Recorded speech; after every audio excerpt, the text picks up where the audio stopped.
first. We're live now.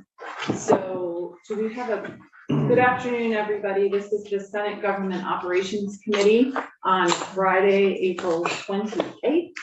And we are running a bit behind because we had a very long floor session, but we're going to get started and we're going to take a look at and mark up and vote H482, which is a bill related to the Vermont Criminal Justice Council and law enforcement officer training. So do we don't have a paper copy of it, but it's. I didn't read them, but I think that last time. Okay, we should have a printed copy that has not changed. Draft 1.2.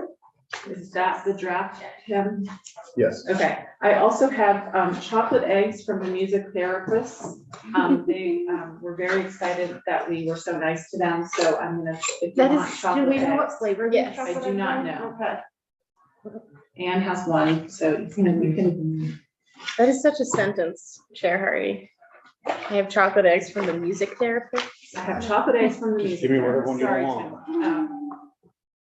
There's a mid one. No, I don't. Sure, okay. Okay, so 482, Tim is gonna just remind us what it is and what's in it, and then we're gonna see if people are ready to vote. So go ahead. Thank you very much for having me, Madam Chair. Again, for the record, my name is Tim Devlin, Legislative Counsel. So all right with the chair, I'll just work off the bill review, the original, and kind of bounce over to where the amendments, really differences made live here. So let's see, this bill implements recommendations from the Vermont Criminal Justice Council, and that will be incorporated into Title 20 of the Vermont statutes annotated. The first part of the bill pertains to fair and impartial policing training, advancing roadside impairment traffic enforcement training. In section 1 really regards the purpose of this act, so I'm just going to skip that. Sections 2 and 4 together will transfer the determination of what amount of fair and impartial police training is required, as well as the advanced roadside impaired driving enforcement training requirements from statutes to rulemaking by the Vermont Criminal Justice Council.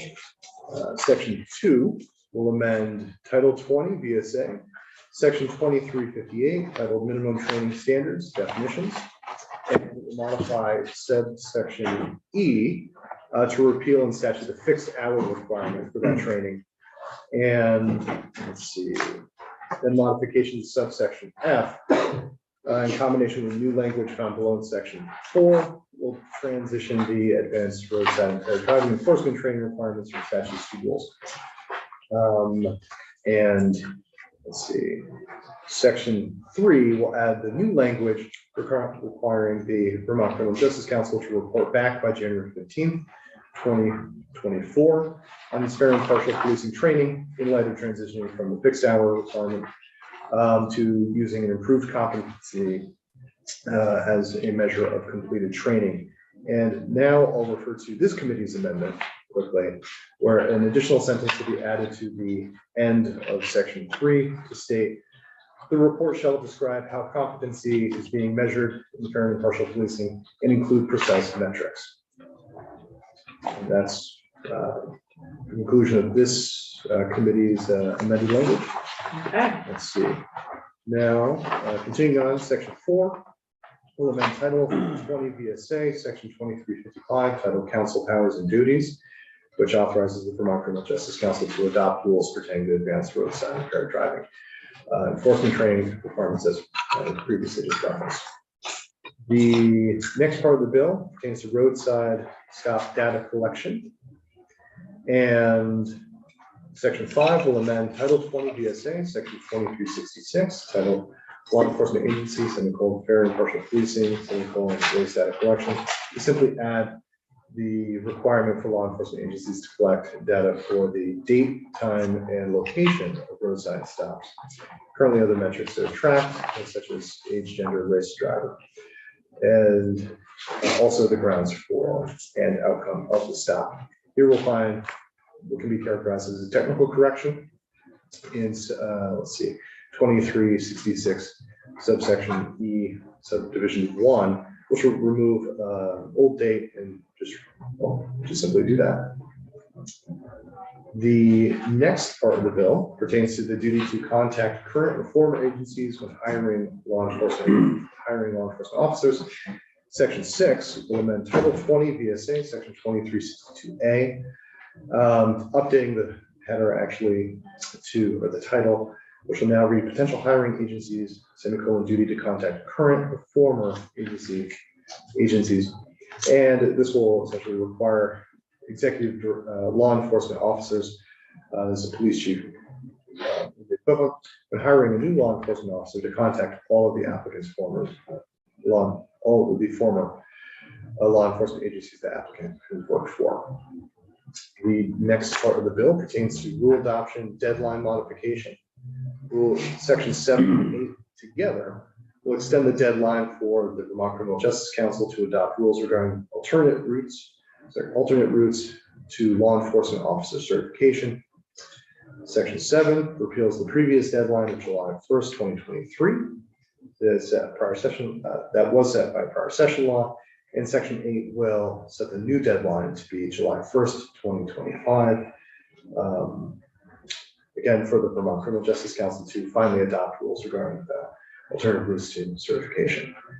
And the last section, 9, is effective dates, and all of these will go into effect upon passage. Great, thank you, Tim. Are there any questions for Tim? Okay, So one. oh, quick one. yes, Senator Oh, Norris. that's a quick one. So everything else is remaining the same on this, Tim. I was looking at the collection of data in reference to the information we received last night. So this is just going to remain intact for now with their report and recommendations coming down later.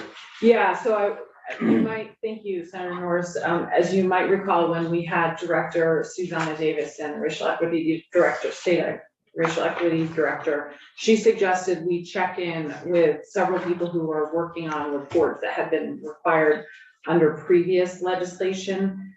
There was one that was required under Act 161 of 2022, and then another report that was required under Act 106 of 2022. I heard back from both Eitan Nesredin Longo and Wilda White, who are working with the Department of Public Safety on these studies. I forwarded all of you that email, and it is posted on our website as well. And basically, a lot of the questions that we were asking about data collection and training, and how data is used and interpreted, et cetera, are being looked at under these 2 reports that are coming, that are forthcoming.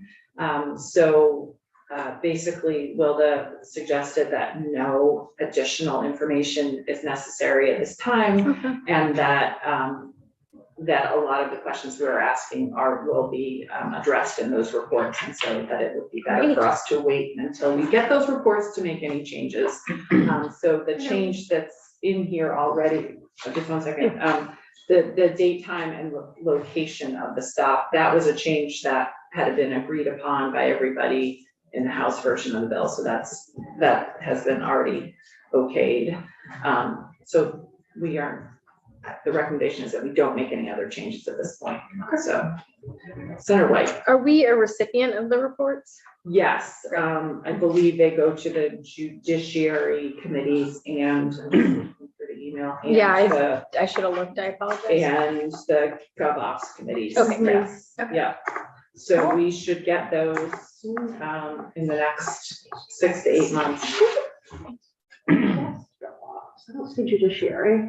It looks like November 1st, 2023 to the House and Senate Committees on Government Operations and the Judiciary. Oh, and she says, and the Judiciary. I don't know if that means the Judiciary branch or the Judiciary Committees. That's the wrong version of the bill. Oh, It's not in the bill, it's in her email. Oh. Which is posted on our website, and she was talking, these are previous reports that we'd asked So for. what is this, Okay. 1.2, Tim? So, Yes. 1.2. so anyway, point being is that we've already asked for a lot of this, and we should wait to hear what they say before we ask for more. I'll make any other changes. So with that, I don't think we were contemplating any other changes to the bill, and I'm wondering if I would entertain a motion and wonder if people are ready for that. I would move, is this a strikeout? No, It is actually Okay. strike all, yeah. that we adopt draft 1.2 and find it favorably of 482. It is 1.2, correct, Tim? It is. Yeah, okay. Motion has been made. Is there any discussion? Senator White, would you just actually go check, see if Senator Clarkson is ready to, where would she be? She's in a Probst. See if she can come. Sorry, before we start calling the roll. But Senator Norris, are you okay with reporting this one? I guess that answers that question. Who's reporting this bill? Yes. I have, yeah, I just don't wanna, I got another larger one too. 476. I clearly can't. One will just, Which will probably be up on Tuesday. one of those come up That, it will be on notice on Tuesday, probably. on notice on Yeah, Tuesday. oh, actually, 476 had to go to a Yeah, probes it's a because of probes. that Yes. language on the position. 482. Okay, so we have a motion on the table about approving draft 1.2 of H482. We did not make any other changes. right there. Okay, we did not make any changes from the last draft, Senator. That's unbelieved. Okay, so the clerk can call the roll. Senator Bohofsky, Yes. Senator White, Yes. Senator Norris, yes. Senator Watson, Yes. Senator Clarkson, Yes. Chair Hardy. Yes. All right, excellent. And Senator Norris will be the reporter of that one. So that worked. If you have After time Auburn. to put something together on that bill, Pam, or just a breakdown, I'll do the most of it, the sections. Section by If there's section. anything that needs to be addressed. Just recycle it. I got it? Can you recycle it for Oh, me? I- Where is it? Thank you. Here, like, why are you giving You me? can have mine. Yeah, you can take it. Okay. Let's see, now we are waiting to see if Becky is able to come.